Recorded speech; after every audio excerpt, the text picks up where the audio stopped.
I recently left my job at a private hotel in a nearby town. And the past few years, I have worked as a housekeeper in more than one small establishment, and they operated in your average pay by the night type of way. This last place was a little different. Considering I become accustomed to the ways things had worked in the past, I wasn't expecting anything out of the ordinary. I suppose in hindsight, I could have paid a little bit more attention during my orientation. Referring to their guest's family should have been a clue. Although I'd heard of long-term living hotels before, the area I live is way too far down on the economic scale to have anything fancy. Is that just to find this job, I had to drive 50 miles south to a metropolitan area. Initially, I believed my new workplace was this type of business. The building itself was a bit older and verging on rundown, but it appeared to have been recently renovated on the inside. The tenants were obviously wealthy and most dressed very well. This probably explains why the job paid so much and I was required to sign an NDA upon employment. I figured rich and powerful folks always guarded their privacy in such ways, so I didn't bat an eye. However, the longer I worked there, the clearer it became things weren't the way I thought. The first clue was the large number of young people coming in and out at all times of the day at night. Despite being accompanied by an adult, I got the impression they weren't with their parents. The poor kids never looked happy to be there. But I always hated visiting family at their age. To the few times I attempted to say hi, I was ignored and given a nasty look by the adults. Although their behavior struck me as a little rude, I didn't think much of it. I grew up in a small town where folks are much friendlier, but I'd always heard city people were rude, so I let it slide. It seemed wiser to just mind my own business and not rock the boat. I put my head down and did my job. At least until that became impossible. It was a normal Friday morning around 10 a.m. and I was cleaning tenant's room. I could hear a ruckus coming from the neighboring room, but I tried to ignore it. A few minutes passed and I completed my work. I set my little spray bottle caddy onto my cart and headed down the hall to the next room. As I passed the same neighboring room's door, I could hear what sounded like a child screams. It was naturally concerned but didn't want to cause any trouble. So I ignored it and continued pushing my cart down the hall. I got about 3 doors down when I heard a door behind me. The very same one I'd heard the screaming coming from thrown open.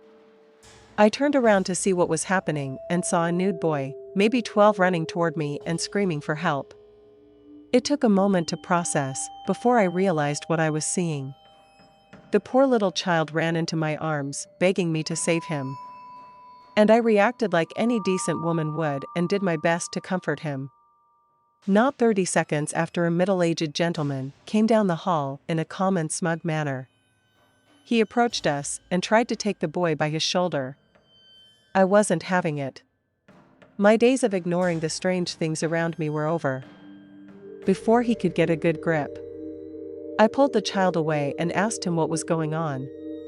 The man gave me a disapproving sneer and told me to mind my own business. The boy looked up at me with a terrified stare and begged me not to let him go. And there was no way I was going to, and told the man so. He let on frustrated huffing noise and said, "Well, you just lost your job." I couldn't help but laugh. Even if he did have that power, I didn't care anymore. The degeneracy going on around me wasn't going to continue as long as I was there. I couldn't allow it. The man walked off and returned to his room, slamming the door behind him. I pulled a clean towel from my carts and covered the boy. We took the elevator to the lobby and I called the police. When they arrived, I explained what I had witnessed and answered some questions. While this was going on, my boss was sitting in his office watching with an angry snarl. A CPS worker showed up a little later and took the child with her. Once the police questioned everyone, I returned to my job. If I was leaving, my boss was going to have to fire me. About an hour later, that's exactly what happened. My boss called me to his office and informed me I had violated the privacy of attendants and was being terminated. I was not sure how he expected me to react. But when I said thank you, he looked surprised. Maybe he thought I beg you. I left that office, happier than I'd been in almost a year. I was eager to come home and share what I'd experienced until I remember the NDA that I'd signed. Any happiness that I'd felt soon faded away. I feared those sleazebags in that place would make everything disappear and the victimization would continue. Then the story broke on the local news, and the hotel was shut down. I wanted to kiss everyone involved in its demise. But I had to settle on a few dozen roses and a thank you card. Although each of the offenders' charges vary, and they probably won't go to trial for some time, my inside sources on but certain those that haven't copped, please, will be given at least 20 years just because of the nature of their charges. I'm not sure if I'm technically free from the restrictions of the NDA now, but I'll wager they have more important things to worry about. Hopefully all those monsters will get the full extent of what's coming to them. But perhaps more importantly, I pray all the children who are robbed their innocence in that hellhole are able to get the help that they need to live some semblance of the happy life they've always deserved. From the day I started my first job, I worked hard with the future in mind. I was determined to give my children a better life than I had, the American dream and all that. When I was fortunate enough to stumble upon my wife and we discussed what we wanted from a marriage, I would discover she had the same future in mind. As we jumped ahead to the arrival of our first child, we quickly learned that between work and taking care of the needs of a newborn, we had zero time to take care of small things like keeping the house clean. We had two choices before us: allow a stranger to raise our beautiful daughter or hire a housekeeper. Naturally, we chose the latter and called a maid service. The years passed, and along with the birth of the second child, the housekeepers would come and go, some great, some terrible. Then we were sent Donia, and she quickly became part of the family. It only took a few months. She brought so much more to the family than just being a servant. The connection she formed with us all, but especially the kids, was priceless. They were calling her Grandma and Donia almost as soon as they could speak. About a year and we asked her to come work for us, and for the next 15 years.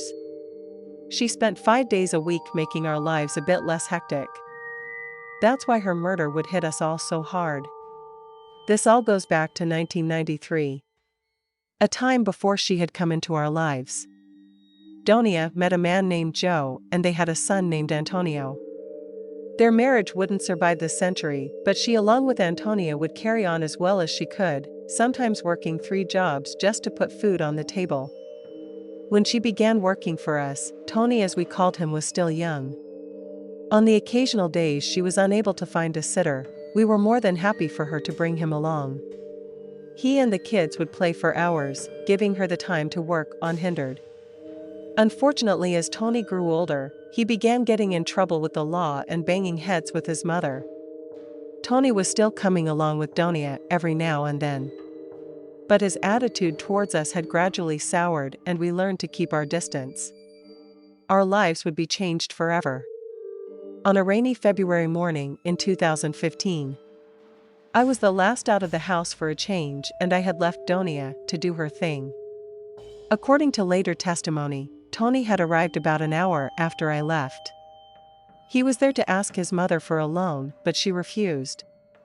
He had borrowed almost $1,000 in the last few months and had not paid any of that back. An argument soon broke out, and Tony became so angry. He pulled a large chef's knife from our knife block and stabbed her multiple times, around 20 to be exact. Once he came to his senses, he fled and went into hiding.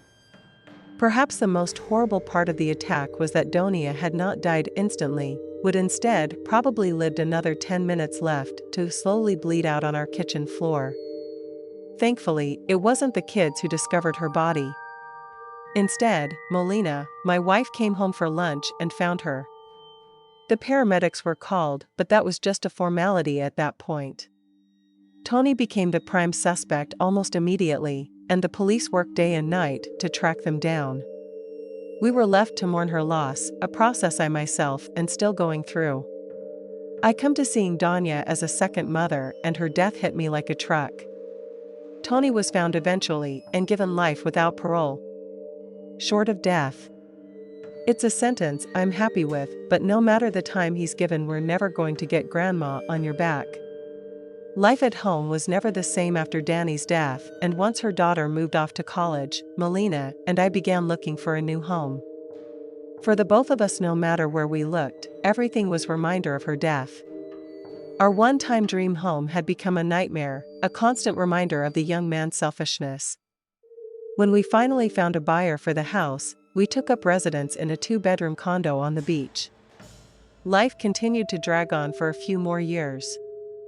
However, our son will be leaving for school soon and will be free to take the tour of Europe we've been planning for 20 years. We had hoped to bring Donnie along present for being a loyal and loving member of our household. That is sadly no longer possible.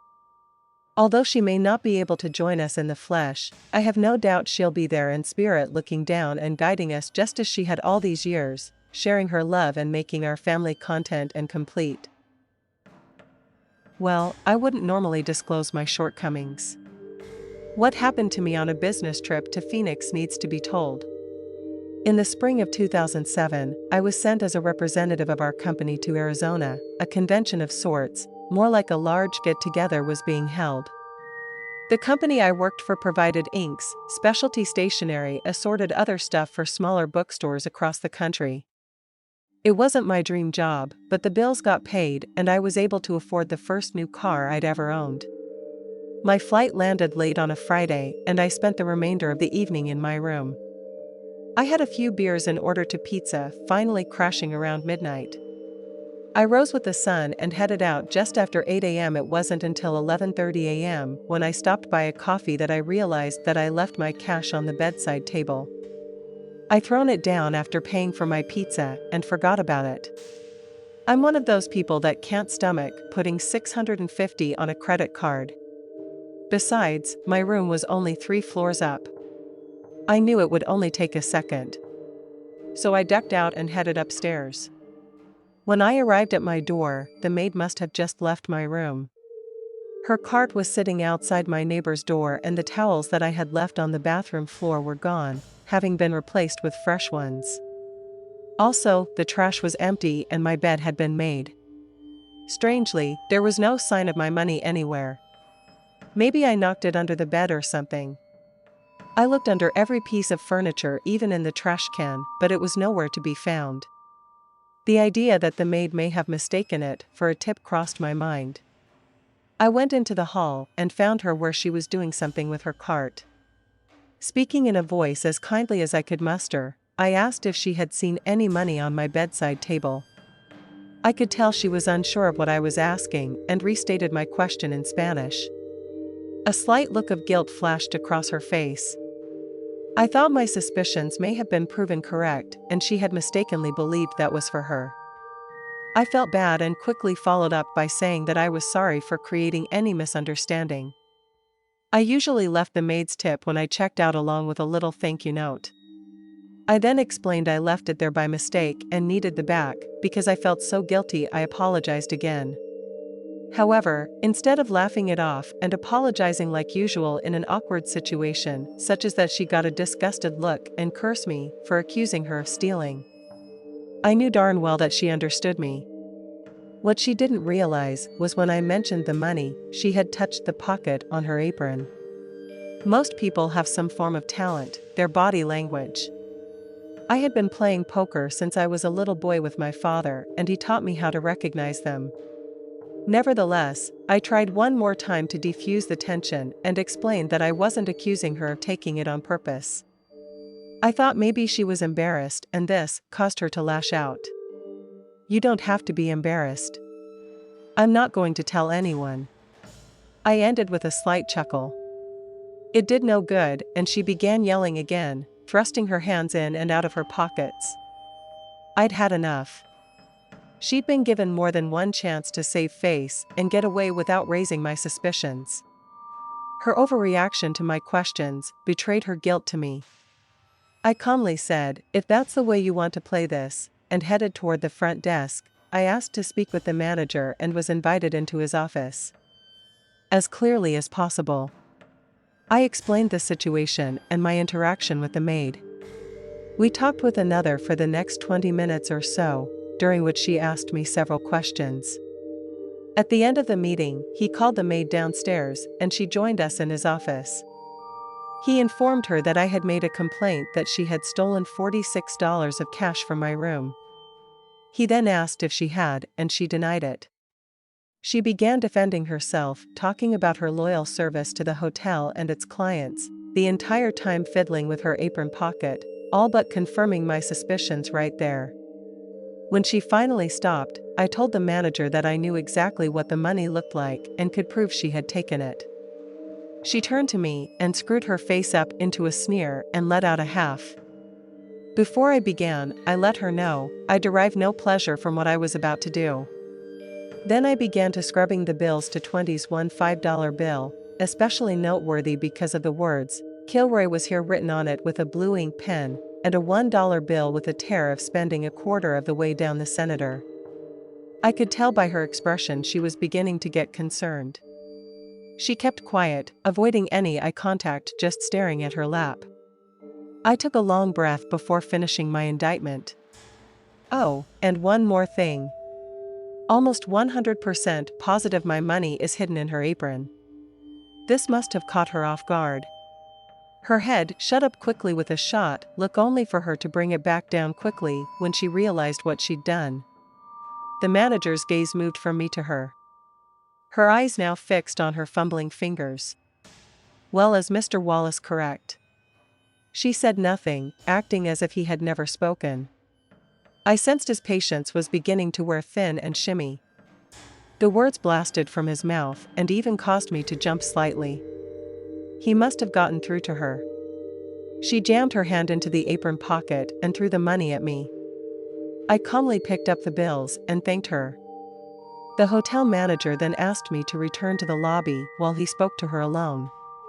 I agreed and took a seat facing the office door. They spoke by themselves for a few minutes before she stormed from the office, crying and walking out the front doors. And I assumed he had fired her. Although it's not a result I wanted, I can't pretend to feel sorry for her. The manager then waved me over to his door and confirmed my suspicion. "I have terminated her for theft. I just want to tell you once again how truly sorry I'm for this. I can assure you this has never happened as long as I've been manager here, and I'm determined that will never happen again. Because of the terrible inconvenience you have been subjected to. I'll be copying your stay and hope this awful event will not prevent you from staying with us in future." At this point, I'd gone way past caring long ago. I thanked him for his assistance and headed back to my event. In no time I put it out in my mind and made friends with a group of guys. Once the presentations ended for the day, we all hit the town. After a long dinner, the 5 of us decided to visit the gentleman's club or two. It was a blast, but by 130 I was wasted and looking for a place to lay my head. I had a cab dropped me at the hotel and staggered up to my room. The last thing I can remember, I was fumbling with my keycard through foggy eyes. I eventually got the door open, and that was when I was jumped from behind. He really wasn't as much being jumped as getting knocked over the head and pushed into my room. I'm going to be honest here and said never saw my attacker's face. I was already laying face down on the floor, and since I lost consciousness rather fast, I never got a chance. While I consider myself somewhat lucky for passing out before most of the damage was done, the pain I was left with was just as bad. When I did open my eyes, my attacker had already fled. Turning over was a miserable undertaking. Breathing wasn't much easier. I had to crawl around on the floor to find my phone. And the scuffle, I must have dropped it and it slid under the bed. The pain I felt with every breath told me I probably had a pierced lung. A concussion was almost a given. The beating must have sobered me up. I had no problem telling 911 where I was. The paramedics got me relatively fast, and I had to spend 2.5 days in the hospital. Even after being discharged, I nursed several broken ribs and multiple other injuries for another month. If you've been paying attention, it won't take you long to figure out who I believed was responsible. Not that I think this diminutive little woman did the attack herself. She more than likely took her complaint to a male family member. No matter how much it irks me that happened. I had no proof of her involvement. And that's what I told the police. There's no way I was going to point the finger at someone I barely knew. Besides, there's always the off chance Maid had nothing to do with it. I had to return home with an aching body and no resolution to my case. I never expected my attacker or attackers would ever be tracked down, I guess. However, when it comes into my mind, even all this time later, it still eats at me regardless. If I could offer everyone one small bit of advice based on my experience, I'd recommend growing eyes in the back of your head. The next time you anger a woman, your tale might not end as well as mine. The saying, "Hell hath no fury like a woman scorned," exists for a reason, even when they brought it upon themselves. I'm a prime example. I believe it was the summer before I started high school. My mom's cleaning company was shorter made her till she figured it made more sense to make me work for my money rather than just hand over a bed every time I asked. Maybe she thought it would teach me the value of $1. Not sure. Whatever her motivations, I was hired to cover the phones. This was a test to see if I could handle the workload. I must pass, because I was moved over to cleaning once the school year began. 5 days a week after school and all day Saturdays, I followed her and the other girls around town cleaning people's homes and offices. This routine continued for 4 years of high school and college. At the end of it all, I had a business degree in a 50% piece and the company. Another 10 years would pass, and as Mom would step further away from the day-to-day running of the operations, I would take on more responsibility. Until one day when she handed me her keys and wished me good luck. The business became mine, and with it all its headaches and heartaches. I never completely stopped going out on jobs. The work kept me fit in good standing with my clients. If they told you I enjoyed the actual job, I'd definitely be lying. However, by the time I left high school, I'd become almost disconnected from it. After 20 years of cleaning toilets and kitchens, I figured I'd seen it all and nothing could ever get to me. That was until the call for the Pearson job. The man who called sounded like a kind and amiable old man, if not a bit spacey. It took a moment or two for him to get to his point, and it sounded like a run-of-the-mill house cleaning gig that I saw when I arrived. Sticks with me to this day. I was met at the door by the old gentleman and led to a bedroom. The sacred scent coming from the room punched me in the gut and caused me to retch. While fighting the urge, I balked at the horrifying image before me. It appeared as if a tub full of blood had been splattered all about the room. The bed was by far the worst, soaked in an almost purple-tinted goo. One wall appeared to have a vast spray of blood and gray matter coating it. The horror of it overtook me, and I ran across the hall into a bathroom and barfed up my lunch. That took a few minutes to compose myself. I stormed from the bathroom and confronted the man about what I had just seen. He hung his head for a moment, at first mumbling an apology, then looking up toward me quietly, allowing a tear to fall from the corner of his eye. "I'm sorry, young lady. I know it's an awful sight. We should have warned you. But I was afraid you'd turn around and leave my grandson." He took a long, ragged breath and began again. "My grandson took his life this morning. He did it in that room. I can't even bear to go in there. I know it must be shocking. A shocking sight to see. But I didn't know who else to call. My insurance won't pay for it, and the other company I called, the one the police gave me the card for, they wanted far more than I could afford. I knew my wife had used your company many years ago, and I liked it. I guess I hoped you could help me." I wasn't sure what to say.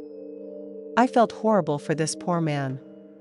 But this type of work was way beyond my ability, not to mention my comfort level. Crime scene cleanup companies made more because they had to deal with blood-borne diseases and pathogens, and had the proper chemicals to dispose of bodily fluids properly. We continued to stare at one another, unsure of what to say. His eyes were now filled with tears. It was obvious what I had to do. I asked the gentleman for the cleaner's card. I spoke to them a moment and hung up. Before I could get the words out, I began to get choked up myself. I cleared my throat and began once more. It's all taken care of, sir. Your family's been a good client in the past, and it's the least I could do. At that moment, I didn't actually remember the family, but it seemed an easy way to explain what I was doing. Although right that second, I wasn't sure why I was doing it. You don't have to worry about it. Consider it a thank you for the loyalty to our company. The old man's eyes lit up when I said this. His face was now one big wet mess.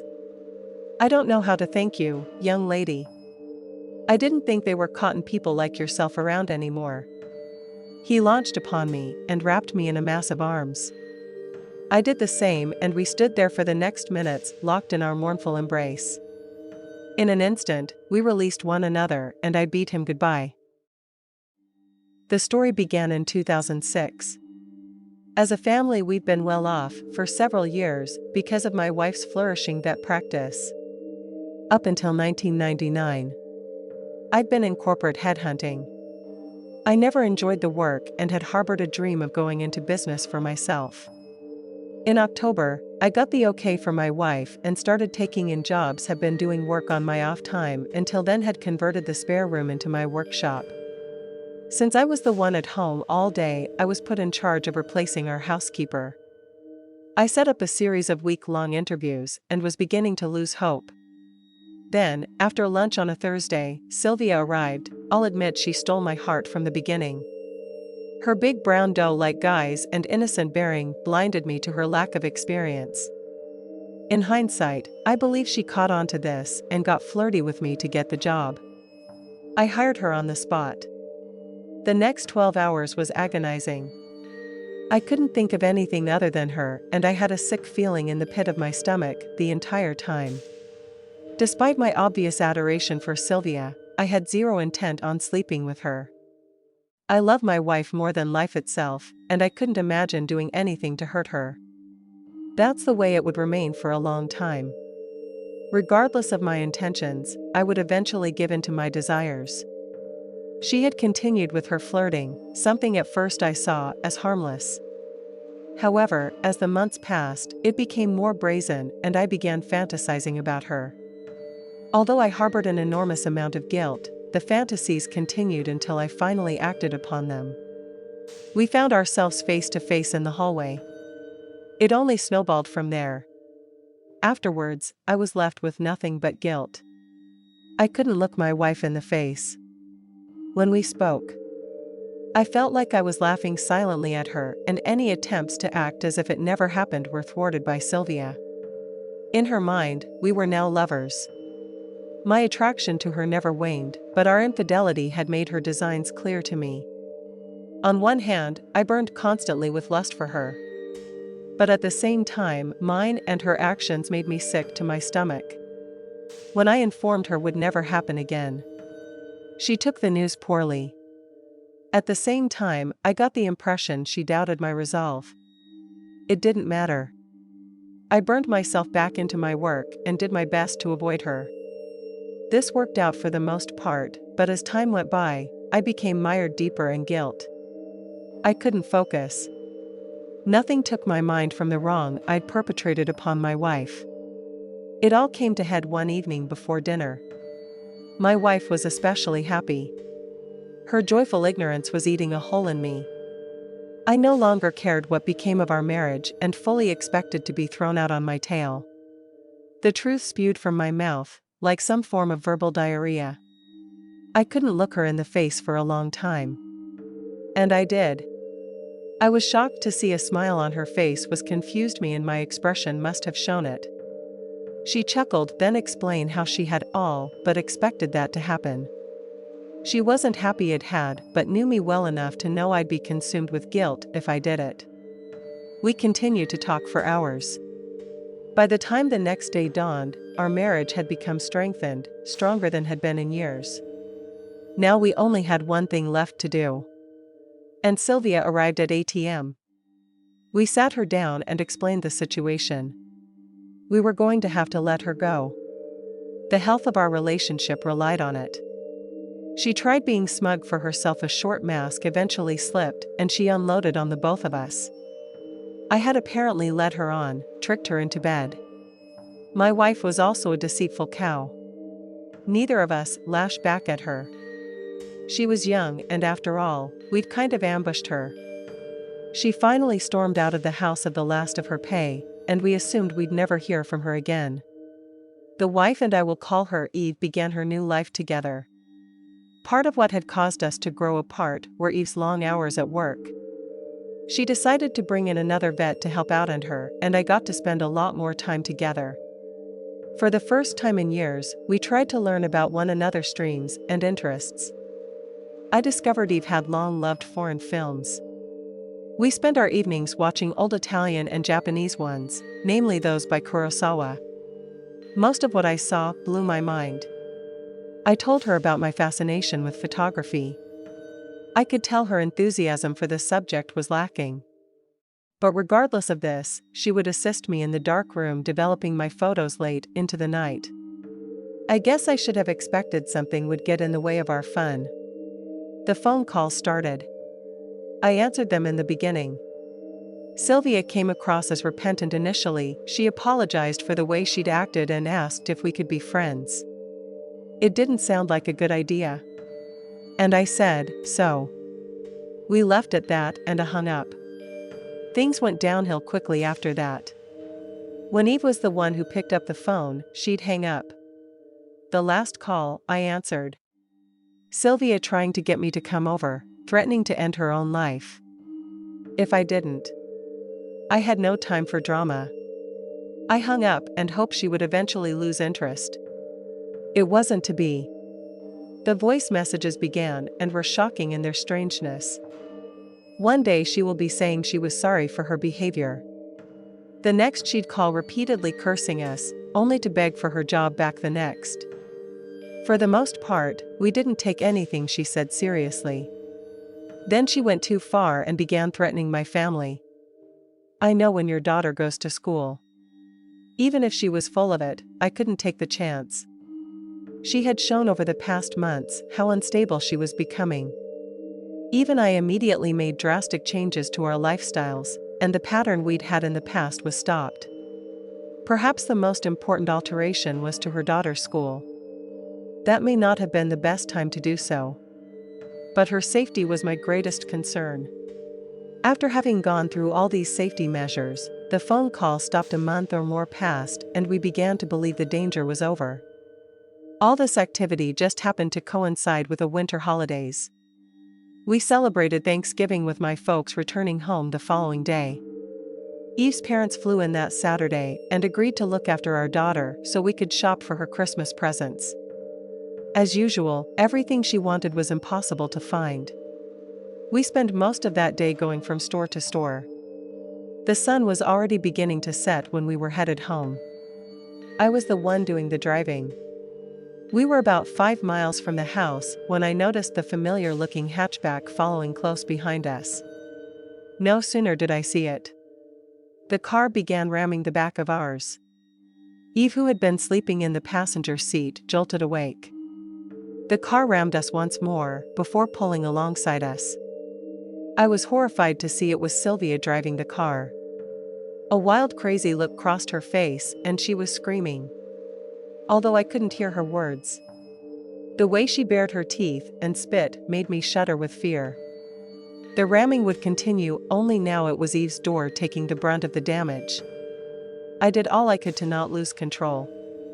The second contact caused the window to explode all over her face.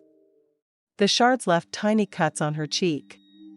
The sight enraged me. Before I realized what I was doing, I cut the wheel to the right, smashing into Sylvia multiple times. On the last hit, she must have lost control.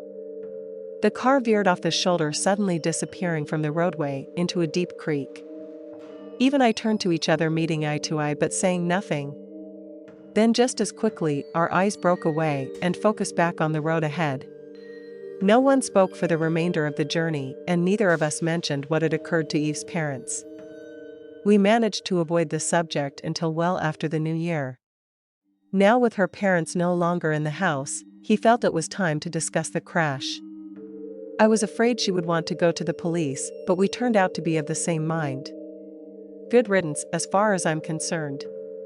The way she said it gave me a shiver. I've never heard her be so cruel.